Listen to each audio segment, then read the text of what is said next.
हाँ जी बच्चों, तो देखो इस क्वेश्चन में क्या है, सम इथिलीन ग्लाइकॉल, और इथिलीन ग्लाइकॉल का फॉर्मूला आपको दे रखा है। क्लियर? और वो कितना दे रखा है आपके पास, CH2 ठीक है बेटा, और OH, ये आपके पास इथिलीन ग्लाइकॉल दे रखा है।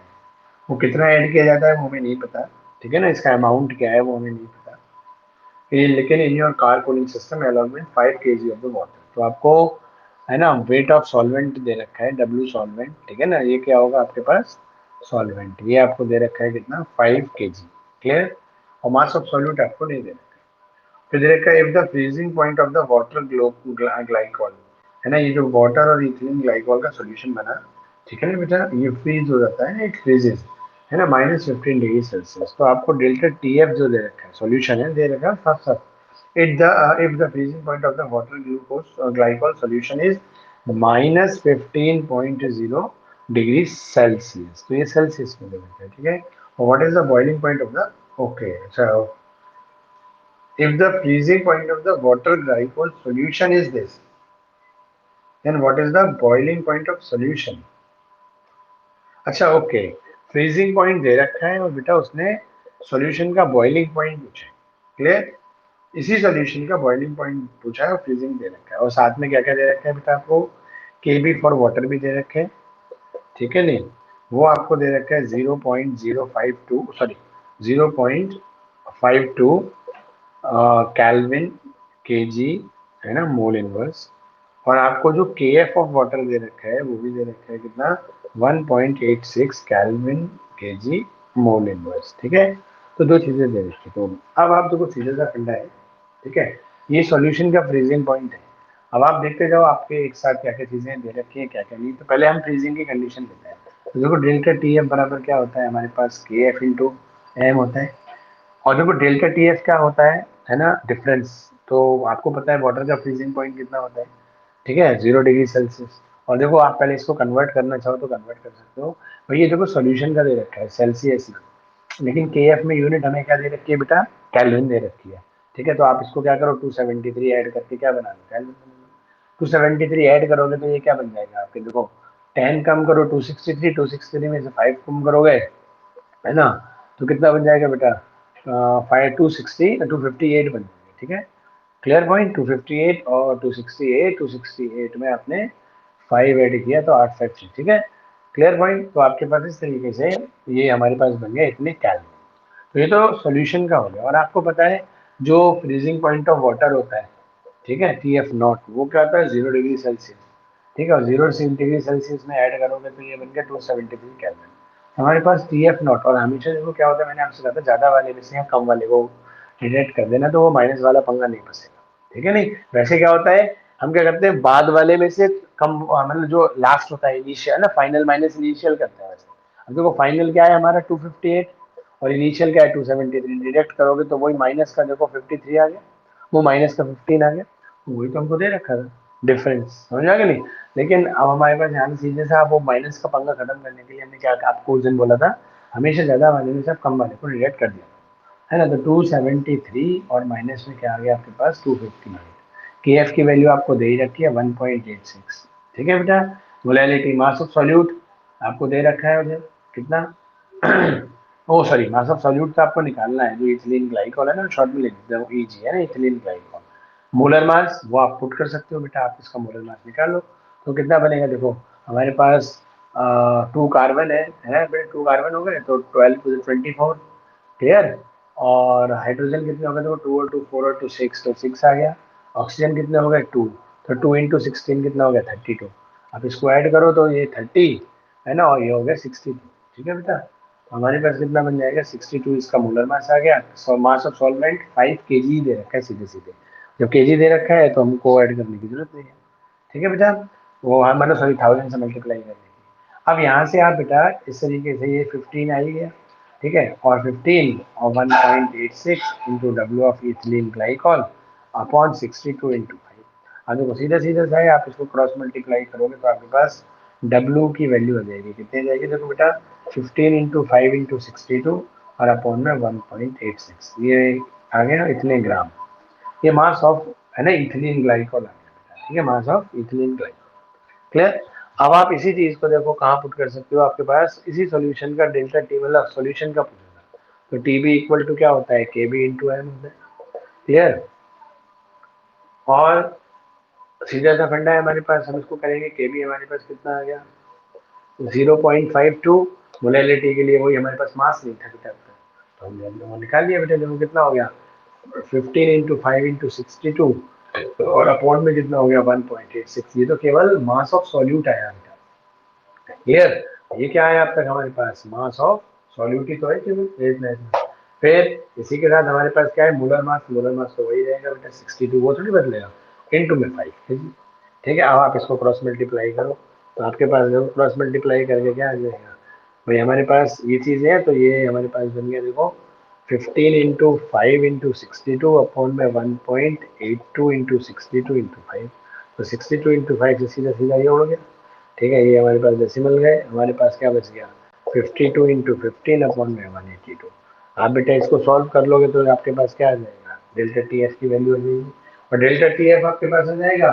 क्लियर। उसमें फिर हम क्या करेंगे, वही वाटर का फ्रीजिंग पॉइंट और सोल्यूशन का, तो यहाँ क्या होता है देखो हमेशा सोल्यूशन का ज़्यादा होता है, तो टी एफ माइनस क्या आ जाएगा, ओ सॉरी टी बी, ये तो क्या निकल के आया हमारा, टी बी निकल के आया होता है ना, ये हमारे पास क्या चल रहा है डेल्टा टी बी, तो डेल्टा टी बी क्या होता है, T B minus T B not, क्योंकि बॉइलिंग पॉइंट में हमेशा सोल्यूशन का बॉइलिंग पॉइंट ज़्यादा होता है, इसका कम होता है।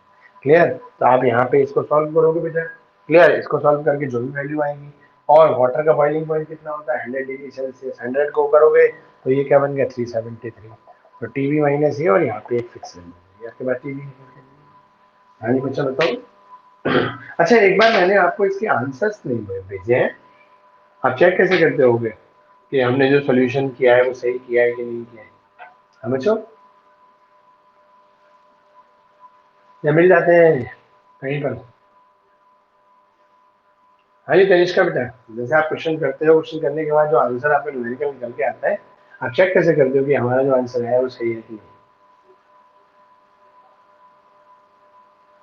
है बेटा। आवाज आ रही है तनिष्का बेटा।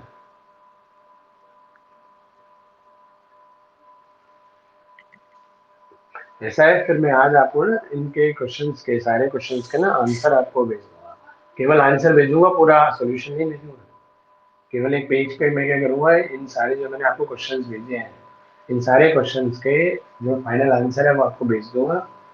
तो अगर आप बच्चों लोगों का न्यूमेरिकल का आंसर कहीं मैच नहीं करे, ठीक है नहीं, तो आप पहले तो खुद ही ट्राई करना, कि आपको लगता है आपने सही किया था, कहीं कहाँ गलती हुई, तो आप खुद चेक करना, फिर भी समझ में नहीं आए तो आप मुझसे नेक्स्ट डे पूछ सकते हो। ठीक है बेटा।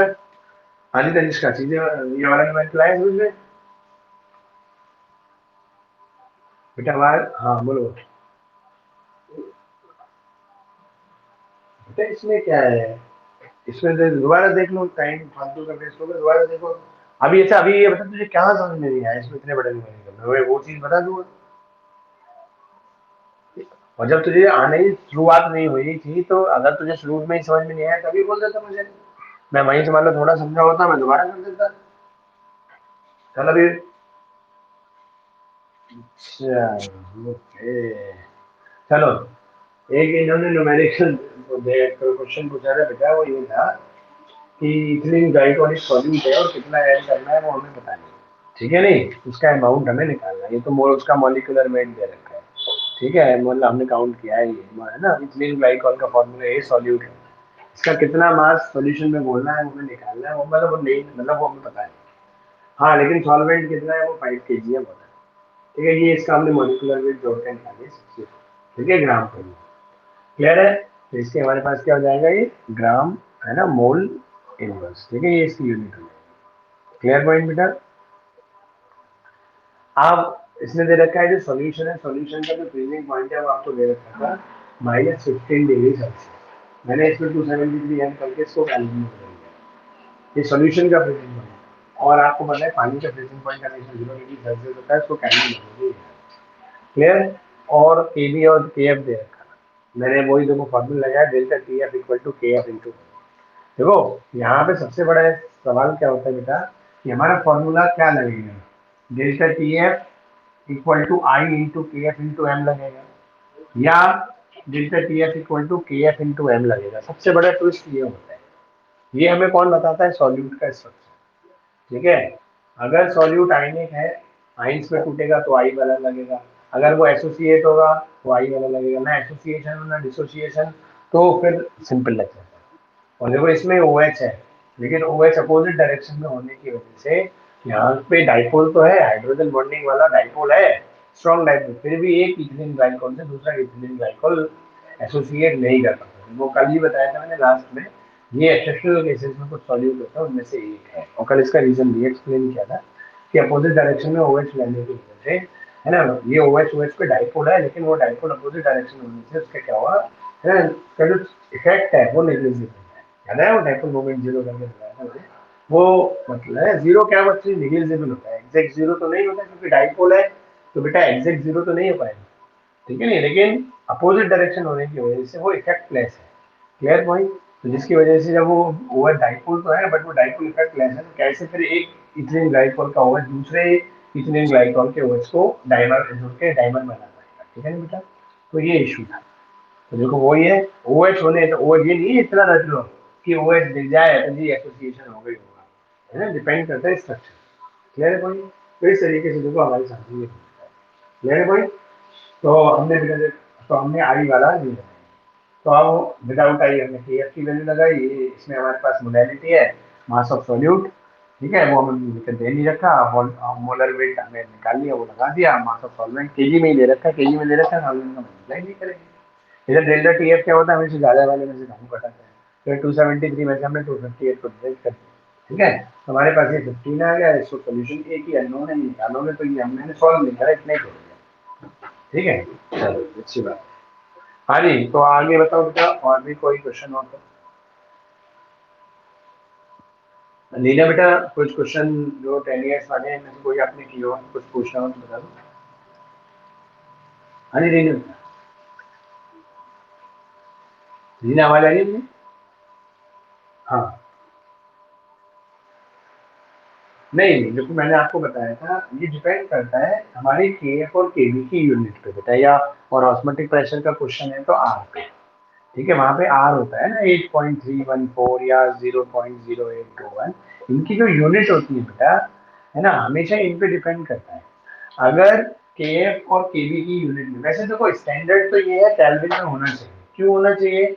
क्योंकि जो SI सिस्टम है, international system of unit and measurement है, उसमें टेम्परेचर के जो फाइनल, जैसे सेल्सियस, फारेनहाइट और केल्विन में किसको फाइनल किया गया कि अब पूरा वर्ल्ड जो मेजर करेगा, है ना, वो किसमें मेजर करेगा? केल्विन। तो according to the international system temperature किसमें होना चाहिए? केल्विन में ही होना चाहिए, ठीक है नहीं, वो एक ऐसे सिस्टम के अकॉर्डिंग, लेकिन वो डिपेंड हमारी न्यूमेरिकल में बेटा इन कांस्टेंट पे डिपेंड करता है। अगर यहाँ पे अभी सेल्सियस में दे रखा होता, मैंने न्यूमेरिकल में शुरू में कराया था अपने, तो आपने अगर शुरू की वीडियो में ध्यान दिया हो कि उसमें KF KV की यूनिट या पता नहीं आर का था, मुझे एग्जैक्टली ध्यान नहीं, उसमें टेम्परेचर की यूनिट सेल्सियस में दे रखी थी, ठीक है बेटा। तो जब टेम्परेचर की यूनिट सेल्सियस में दे रखी थी तो उसने वहां पर वही मतलब क्या करा था, यहाँ पर हमने सेल्सियस ही यूज किया था, तो ये इस पे डिपेंड करता है। देखो यहाँ पे केल्विन दे रखा है, यहाँ केल्विन दे रखा है, तो हम टेम्परेचर किसमें लेंगे? केल्विन में, ठीक है। वो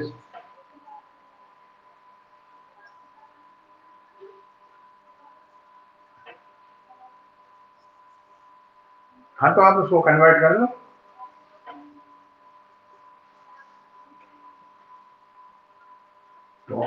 तो आंसर, तो आंसर में जो उसने लिया है, नहीं वैसे देखो अगर उसने कांस्टेंट में केल्विन में दे रखा है और जो गिवन वैल्यू है टेम्परेचर है, तो वो सेल्सियस में दे रखा है, ये कहना चाह रही है ना? हाँ, तो और जो न्यूमेरिकल में फिर फॉर्मूले में जो वैल्यू लगाई है वो एक्सेप्ट सेल्सियस ही लगा दी उसने, है बेटा।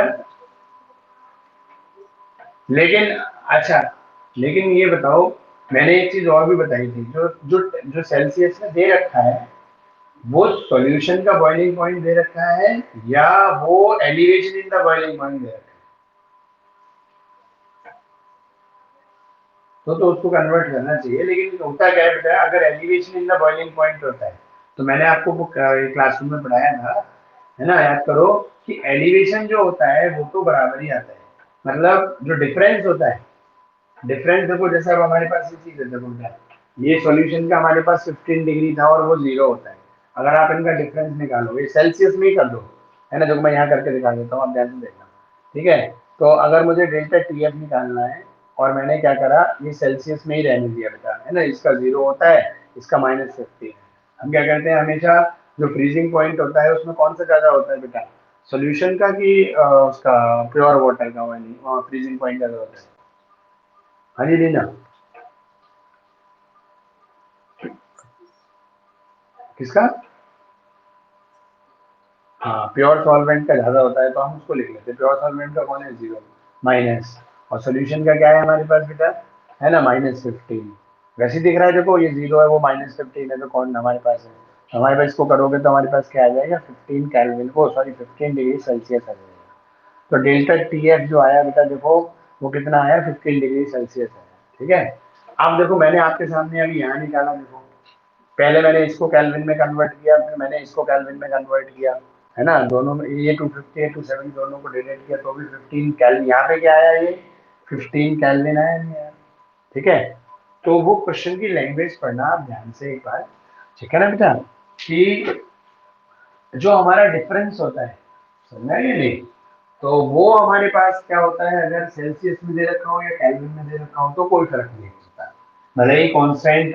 देखो वैसे प्रॉपर वे तो यही है कि कांस्टेंट में जो दे रखा है, आप टेम्परेचर को पहले उसमें कन्वर्ट कर लो, तो अपने आप ही डिफरेंस भी क्या आएगा, देखो चाहे सेल्सियस में डिफरेंस है, तो मैंने तुम्हारे सामने करके दिखा दिया, सेल्सियस में देख लो चाहे केल्विन देख लो, वैल्यू तो दोनों की 15 ही आ रही है, और ये केल्विन में है और एक हमारे किसमें बेटा, सेल्सियस। तो बेसिक तरीका तो यही है कि जब भी दे रखा है आप उसको कन्वर्ट करो, देन लगाओ, नहीं तो आधे टाइम कंफ्यूजन रहता है कि कभी तो केल्विन का केल्विन में चेंज, मतलब सेल्सियस को चेंज करते हैं, कभी बिना चेंज करे लगा देते हैं।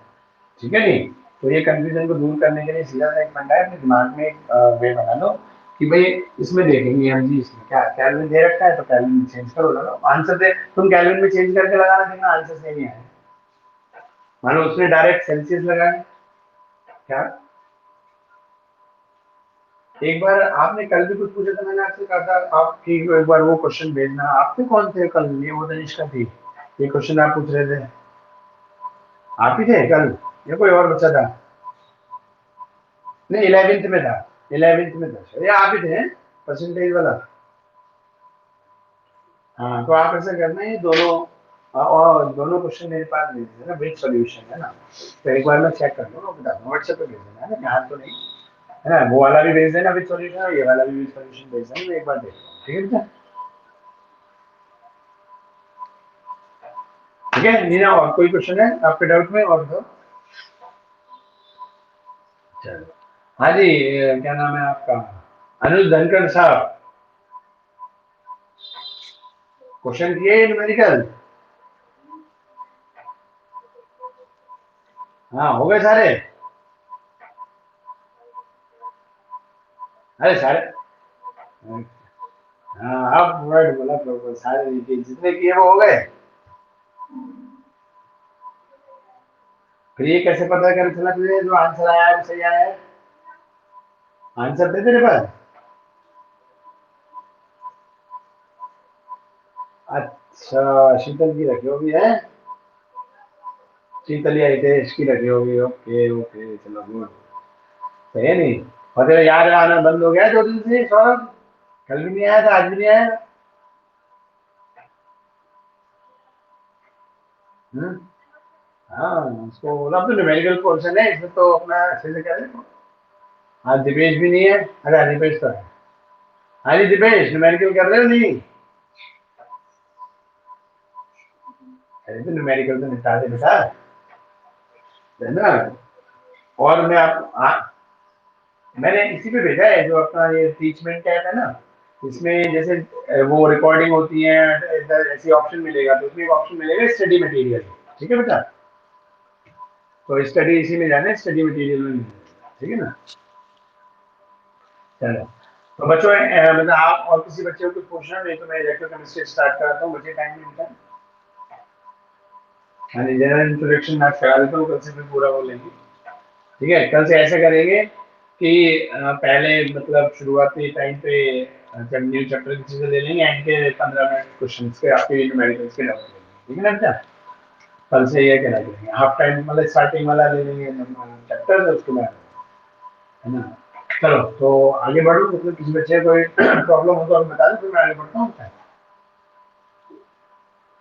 चलो मैं आगे बढ़ता हूँ। तो देखो हमारे पास क्या बेटा, हमारा जो अगला चैप्टर है बेटा, जैसे सॉल्यूशन बेटा स्ट्रॉन्ग चैप्टर है, ठीक है? ये आपके क्वेश्चन पेपर में 5 मार्क्स का रहता है। सेम उसी विषय बेटा हमारे पास इलेक्ट्रोकेमिस्ट्री भी इंपॉर्टेंट चैप्टर है, और ये भी 5 मार्क्स का, 5 to 6 मार्क्स के दोनों रहते हैं, है ना? कभी 5 के जाते हैं, कभी 6 के रहते हैं, ठीक है ना बेटा? तो अब इलेक्ट्रोकेमिस्ट्री क्या होता है, क्या पढ़ते हैं हम इस चैप्टर में बेटा, वो ध्यान से देखो। नाम भी क्लियर है ना? इलेक्ट्रो केमिस्ट्री, ठीक है? इलेक्ट्रो वर्ड किस पे आता है? इलेक्ट्रॉन पे। और केमिस्ट्री का मीनिंग क्या होता है भाई? केमिस्ट्री का मीनिंग कौन बताएगा? हाँ भैया, आप ही बताओ, केमिस्ट्री सब्जेक्ट में क्या करते हो, क्या होता है केमिस्ट्री का मीनिंग? हाँ ये तो हिंदी है भाई, मतलब ये तो तुमने इंग्लिश को हिंदी में बता दिया, मतलब इसका कॉन्सेप्ट क्या है, मतलब कहने का केमिस्ट्री में क्या पढ़ते हो, क्या उसकी डेफिनेशन है?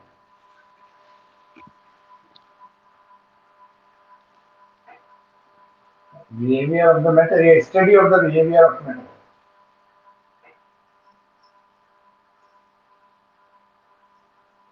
ओके, ये काफी हद तक सही है। और इस बिहेवियर की स्टडी से आपको एक्सप्लेन करना चाहो तो आप क्या करोगे? ये तो चलो आपका सही है, ब्रांच ऑफ साइंस है ना, which deals with the study of the behaviour of the matter. तो बिहेवियर ऑफ द मैटर का आपका मीनिंग है, क्या स्टडी करते हो बिहेवियर ऑफ मैटर में हम बेटा करना? ओके, हाँ, ओके। और भी कोई बच्चा बताएगा?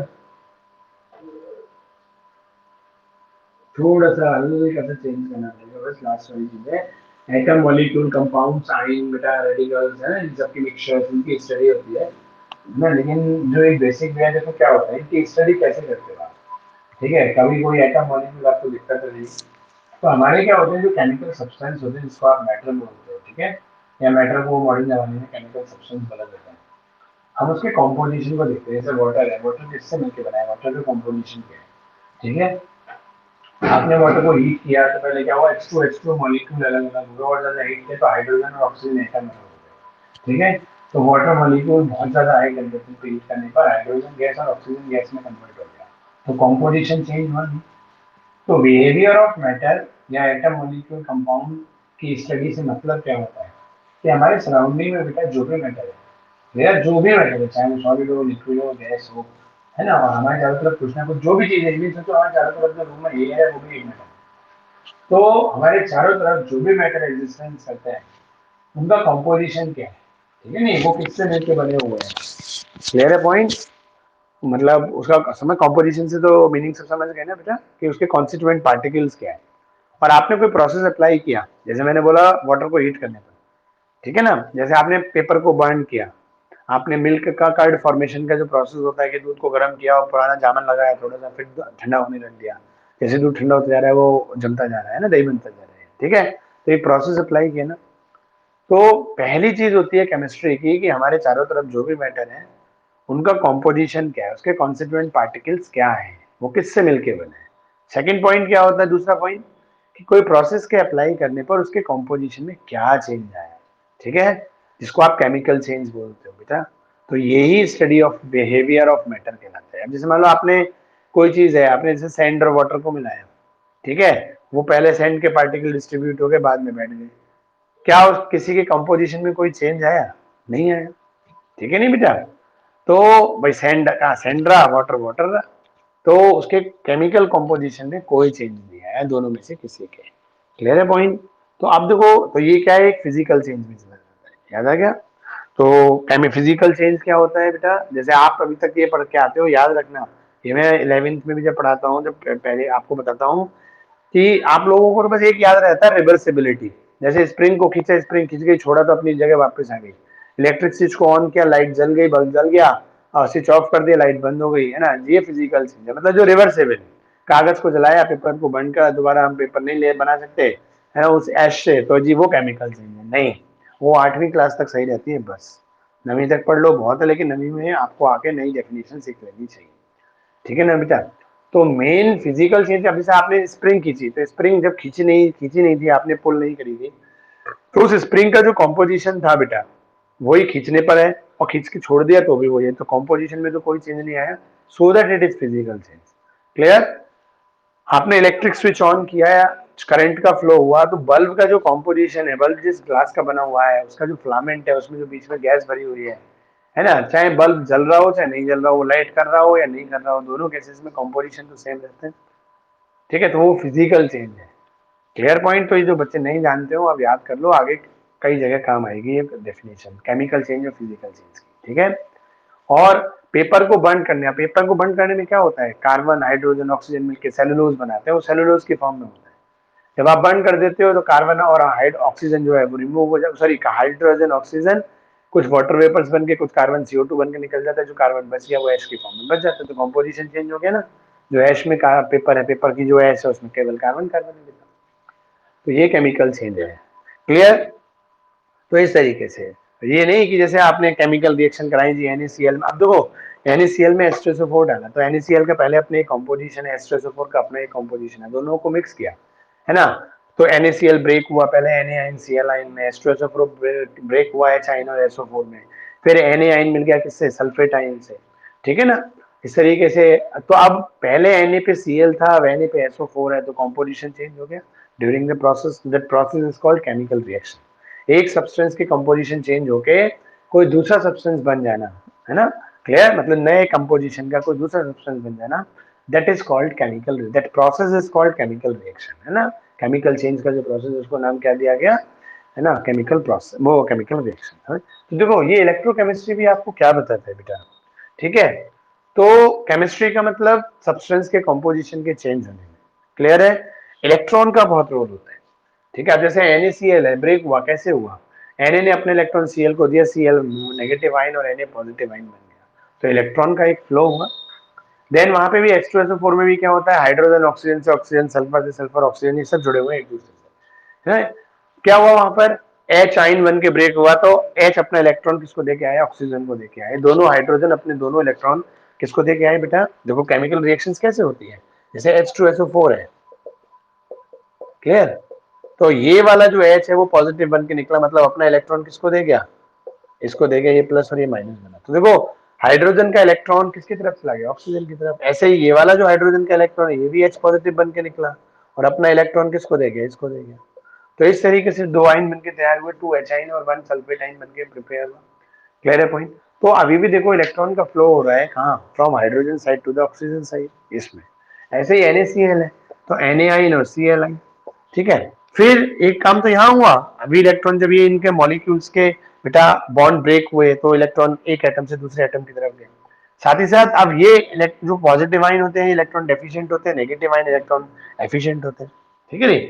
अब ये जब डेफिशिएंट है, तो अपनी डेफिशिएंसी को पूरा करने के लिए, ठीक है, क्योंकि इसका इलेक्ट्रॉन Cl के पास चला गया, तो इस पे इलेक्ट्रॉनों की कमी आ गई, कमी को पूरा करने के लिए नेगेटिव आयन को ढूंढेगा, ठीक है नहीं। अब नेगेटिव आयन ढूंढा, तो एक इलेक्ट्रॉन यहाँ फालतू, एक यहाँ फालतू है, तो फिर हमने क्या है भाई, इसको बैलेंस करने के लिए क्या ले लिया, 2 Na आयन ले लिए। तो एक Na आयन तो इस वाले ऑक्सीजन के पास जाएगा, इस पे एक्स्ट्रा है, वो अपना एक्स्ट्रा इलेक्ट्रॉन इसको दे देगा।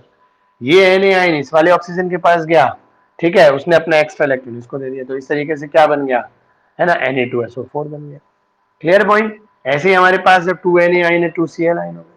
यहाँ क्या है, Cl आयन पे इलेक्ट्रॉन फालतू है, 1 2 3 4 5 6 7 8, इस पे एक फालतू है। ऐसे इसमें 1 2 3 4 5 6 7 8 यहाँ। अब ये जो एक H आयन इसके पास आया, एक H आयन इसके पास, इसने अपना एक्स्ट्रा इसको दिया, इसने अपना एक्स्ट्रा, तो आप इस तरीके से क्या बन गया, 2HCl।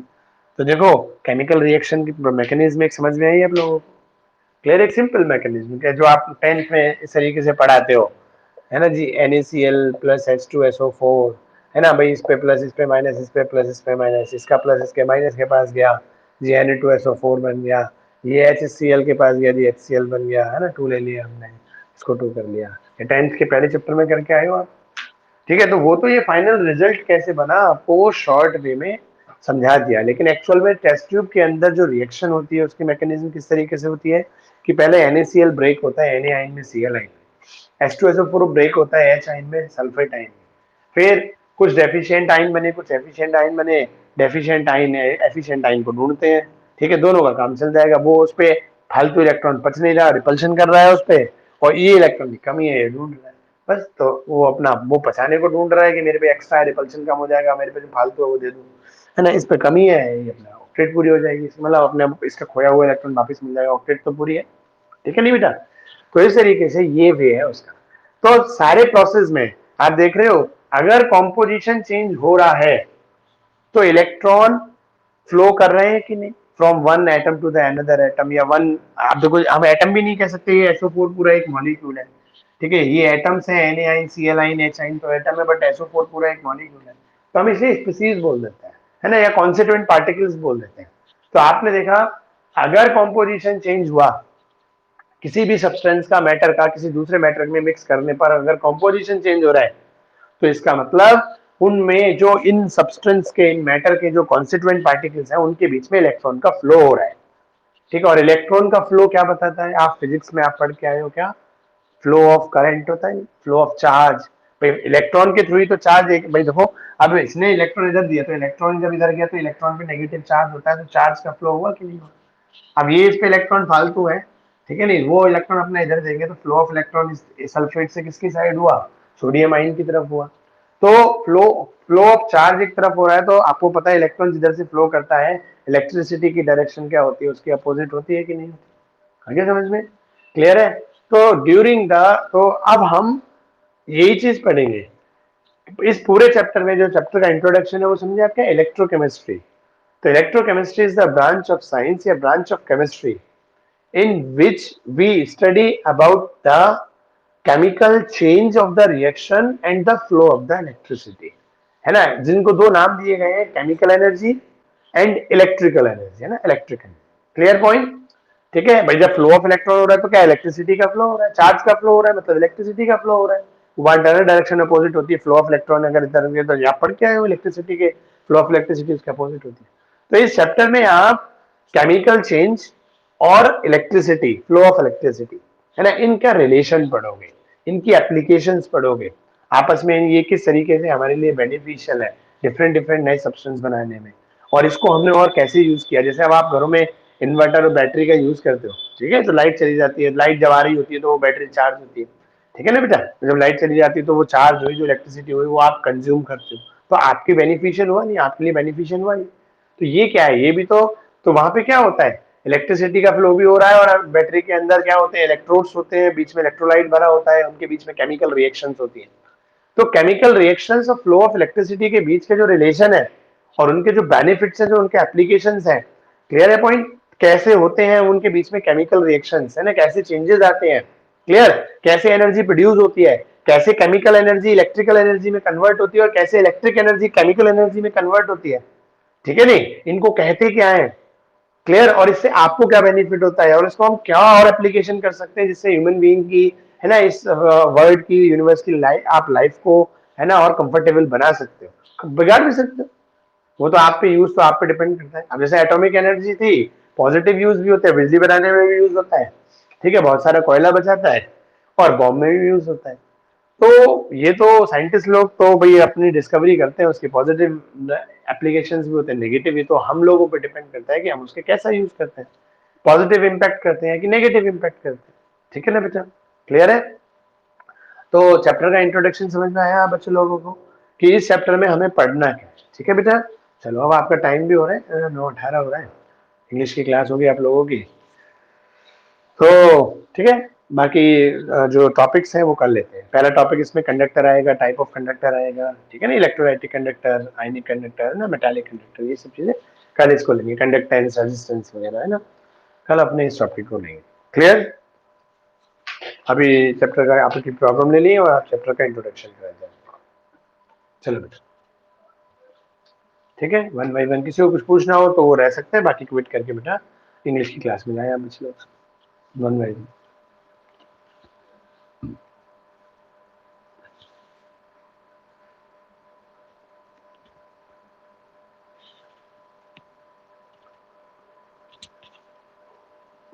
हाँ जी रंजन जी बताओ। जो मैंने शेप मतलब मैंने जो भेजे हैं बेटा उसमें। हाँ अच्छा, कल भी ये क्वेश्चन की हिंट दी थी, बाद में वो हो गया था। अच्छा वो किसी और ने पूछा होगा। हाँ जी 67, देखो बेटा क्या है, एक सॉल्यूशन है कंटेनिंग 50 ग्राम ऑफ यूरिया। ठीक है, यूरिया का मतलब वेट ऑफ सॉल्यूट दे रखा है और उसका मोलर मास भी दे रखा है। ठीक है, पर litre of the solution in the water, तो देखो पर लीटर ऑफ द सॉल्यूशन मतलब सॉल्यूशन वाटर में घोल के बनाया गया है, सॉल्यूशन का वॉल्यूम दे रखा है ना, पर लीटर ऑफ द सॉल्यूशन मतलब वॉल्यूम ऑफ द सॉल्यूशन कितना है, 1 लीटर। ठीक है, तो आप बेटा इस सॉल्यूशन का ऑस्मोटिक प्रेशर, ये देखो एक सॉल्यूशन है हमारे पास, सिंपल हम इस तरीके से कह सकते हैं, देखो बेटा हमारे पास एक सॉल्यूशन है, वो यूरिया से बनाया गया है ना, इसमें क्या है 15 ग्राम तो यूरिया है। ये मैंने वैसे बोर्ड पे कराया था, सेम क्वेश्चन बेटा है ना। और इसमें कितना है, 1 लीटर ऑफ द सॉल्यूशन है ना, 1 लीटर ऑफ द सॉल्यूशन है।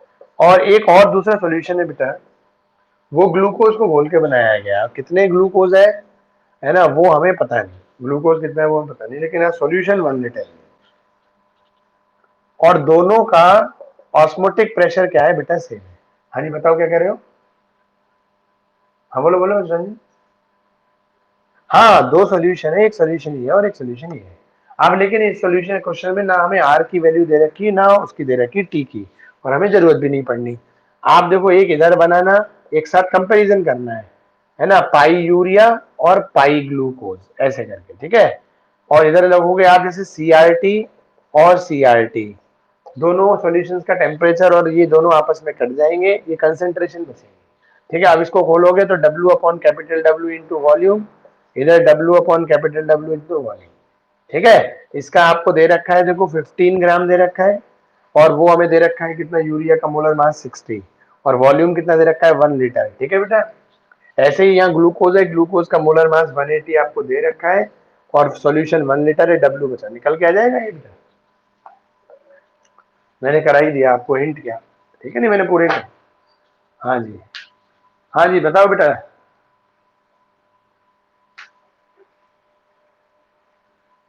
नहीं इससे पहले क्वेश्चंस नहीं भेजे थे बेटा, नोट्स भेजे थे, मतलब जैसे अभी आपने देखा।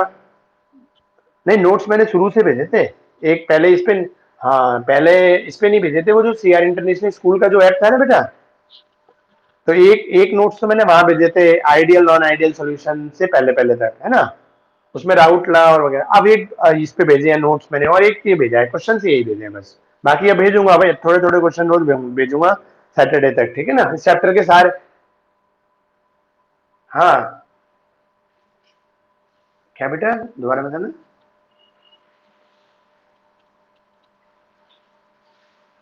हाँ कोई इशू नहीं है, कोई दिक्कत नहीं। ठीक है ना, लेकिन पहले थ्योरी नोट कर लेना है, सारी नोट्स कर लेना, मैंने शॉर्ट में थ्योरी भेजी है, लॉन्ग वाली नहीं भेजी है ना। उसके बाद न्यूमेरिकल कर लेना, सारी थ्योरी नोट करने के बाद देन न्यूमेरिकल। ठीक है, ओके।